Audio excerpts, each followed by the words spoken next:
দিদা দিদা কি রান্না করছো গোটা দুধ দিয়ে? শুক্তো রান্না হচ্ছে। শুক্তো দুধ দিলে মানে জিনিসটা ক্রিমি টাইপ হবে বলো? ক্রিমি না, শুক্তোতে দুধ না দিলে হবেই না। আমি জানতাম না সত্যি বলতে।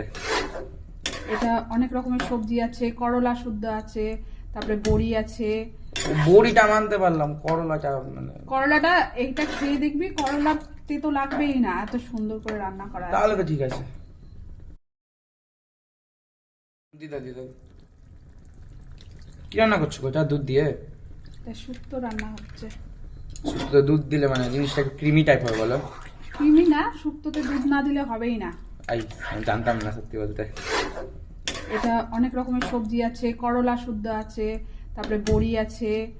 বড়িটা মানতে পারলাম, করলাটা মানে করলাটা এইটা খেয়ে দেখবি, করলা তেতো লাগবেই না, এত সুন্দর করে রান্না করা আছে। তাহলে তো ঠিক আছে।